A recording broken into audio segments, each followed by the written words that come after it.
Hello everyone, I'm Fishnet, and I'm tired of seeing people feed in my ranked games. So I'm making a guide about the single biggest mistake that I see in ranked, which is team play, also called your macro game. Your micro game is all the individual stuff like your cooldown usage and how well you hit your shots, and your macro game is how well you synergize with your team. Players from literally every rank usually have really awful macro play, just because of the nature of how ranked works. You're not a team, you're 5 people who got slapped together and were told to figure it out. It's really hard to learn how to play as a team when you've never been on one. I've been on teams in the competitive scene for 3 years, made PPC as a support player and as a shot caller, and I've coached various teams and players. So this is going to be a smorgasbord of tips and tricks to help you improve your team play in your own games. The very first thing that people struggle with is the idea of chokes. Now, people generally know what choke points are, but how to play around them is a different story. Choke points are areas of the map where it gets very difficult to push the payload, usually because there's a lot of high grounds around them.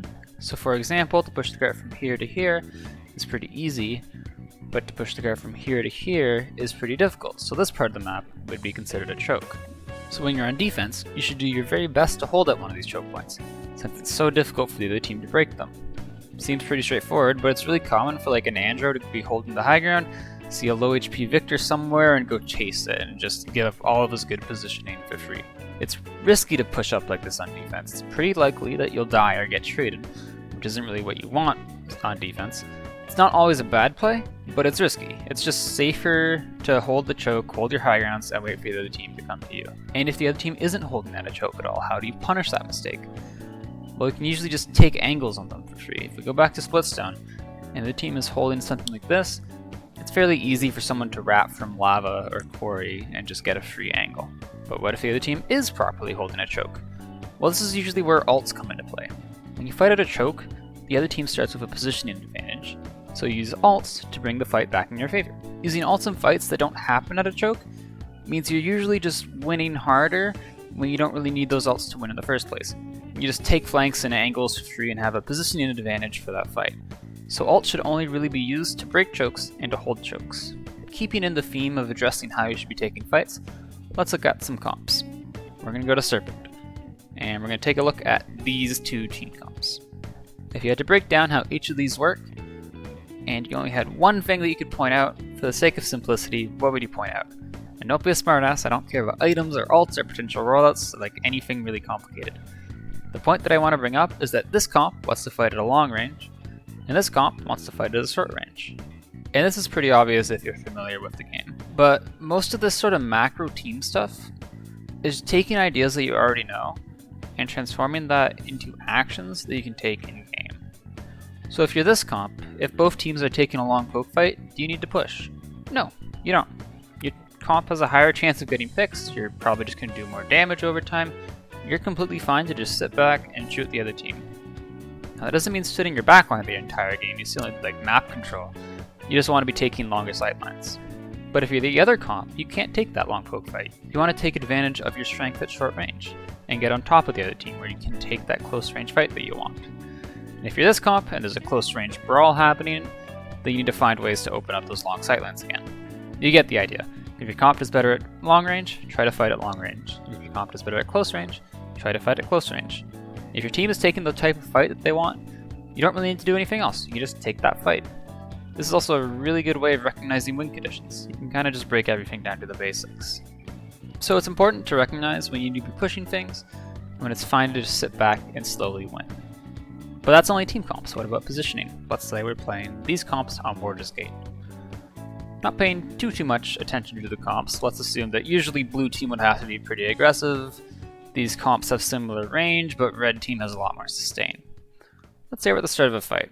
Blue team rolls out like this, and red team rolls out like this. I didn't mess this up, seriously. What happens if red team plays all the way back here? What does blue team do? It's kind of obvious. They just cap the point. Next mid, blue team keeps the same rollout, but red team rolls out like this. What does blue team do? It's not as obvious, but again, despite blue team normally needing to be pretty aggressive, because red team's positioning is so bad, they're not really doing anything over there. Blue doesn't need to be aggressive. If the other team's positioning is bad, you don't need to push them. Pushing them is overly risky, it can go poorly, like why take the risk when the other team is giving you the fight on a silver platter? There's no reason to take the risk. Something that there is a reason to do is zoning. If you spend a certain amount of time in this game, you'll know what zoning is. It's after you win a fight at the start of a round, and you push up. Usually you get dismounts, and it's so the other team can't touch the point. Usually, the support stays on point, and everyone else pushes up. So let's say you're the blue team, and you just won a mid-fight, and you start capping. So the thing about Paladins is that if you do go to the spawn door after, they'll respawn at around 40%, they'll take a fight around 60%, and you have to deny touch and hold a 5v4 for another 40%, which is like 15 seconds. You're not going to be able to hold off a 4v5 while not fighting out a choke with no one on the other team getting touched for 15 seconds. But if you already have like 30% cap, and then you only have to fight that 4v5 for like 5 to 10 seconds, then that's doable. So from this information, let's talk about different kinds of zones. If you have over 30% cap, you can just prevent the other team from getting touched. So you push up, you get dismounts, you take fights, and you just let your support cap the point for free. This is called a hard zone. If you have under 30% cap, no matter what you do, the other team is probably going to get touched. So you soft zone. Instead of pushing up and having to take an extended 4v5, you hold the good space around the mid-fight and wait for the other team to show up. And when they do show up, you already have your good positioning. If you watch the pro scene, you might have heard the casters call this fighting from the point, which is the same idea. So knowing when you should do each kind of zone and why is important. It's very, very common for teams to try and hard zone when they just don't have enough cap, and they get picked and the other team just has a completely free retake.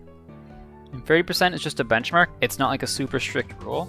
It's a judgment call, like if the other team has a Yagraf or an Eevee, you might need 40 to 50% cap before you can call a hard zone. And the comeback mechanic affects this too. You also don't necessarily need to just AFK during soft zones, you can still push up a little bit and get dismounts, but the general idea is that you're not taking a fight, you're not dying or doing anything too risky, and you're backing up to a good position for the incoming next team fight. Another way to know what sort of fights to take is to count. And this is something that's like really, really obvious in hindsight, but if you're taking, a 1v2 or a 2v3 or a 1v3 or a 3v5 or a 4v5 or any sort of fight where you're outnumbered, you get the idea, you can leave. You don't have to take those fights. Don't take fights when you're outnumbered. Again, this is pretty obvious, but it's good to slow down and think about this stuff because it's a mistake that people make. Another tip for taking fights, I know this video has teamwork in the title, but let's talk about how to actually implement teamwork. Patience is the number one tip for tanks. Going in too early and too fast is the most common reason that tanks just feed. You can wait, you don't have to instantly int, you can wait for an opportunity and just hold space. For DPS it's a bit easier. It's usually a better option to let your tanks make space for you. Like actually waiting for your tanks to do things and then following up is somehow underrated in this game. Leading the way and going in front of your tanks is just so much more risky. Patience and follow-up is just so strong. Speaking of patience, most people don't have it. You know how mid-fights, where it gets like really close, like 99 to 99, those are like super chaotic? Something that a lot of people don't realize that they do in these super close mid-fights is everyone just kind of slowly walks towards the point. Like next time that you're in one of these super messy fights, take a step back, look around, guarantee everyone's forgetting about the offlane, or map control, or playing at your range. All that stuff is just out the window and everyone goes full monkey brain. So what does that mean for you? Well, it means that in these super messy fights, don't stack point, and don't slowly walk towards the point. Keep your good positioning. It also means that taking flanks is exceptionally strong, because no one's looking for someone flanking, as long as you watch out for incoming respawns. On the opposite note, something that's really rare in ranked, like nobody uses this, is comms. Here are my personal notes on comms. You can shot call on ranked if you want. It's not too reliable that people will listen. And full comms is like a lot of talking. You can lose your voice from doing this too hard. So how do we take these comms, which are meant for a full team with a full comm structure, and turn them into something manageable for ranked? So we can go from all this to this. These two things should be good enough to ensure that your team has enough coordination to pull off some plays. So a quick command would just be telling someone on your team to follow you to some place to do something. Ash, come all Tiger with me, we're going to kill their backline. Andrew, come right with me, we're going to kill Cassie. Damba, pocket me top left and I'll con alt the backline. Just like simple stuff, right? We're not going super in depth here, but it's just enough to make plays happen. Don't read your team the riot act. Don't be an arrogant nerd, just quickly tell people what to do, instead of telling them what not to do. The other type of call is a feed call. So normally you'd have target calls, but people don't tend to respond to those too well in ranked. So what you do instead is you say, enemy is feeding here, Cassie feeding right, Anara feeding mid, Con feeding top left. This gets people's attention a lot better than Cassie 1 HP right, because people don't trust 1 HP calls. But if they're feeding, then yeah, that's their free kill. It's just a way to get your team shooting the same thing. You don't want to say feeding too much, otherwise you kind of get a boy who cried wolf sort of thing, but you can say like killable or one or something. And here's a summary of everything that's going in this video. There's more macro concepts in this game. Paladins has a lot of depth, but this should be good enough to help people improve at the game. Hope everyone enjoyed, and I'll see everybody next time. Bye bye.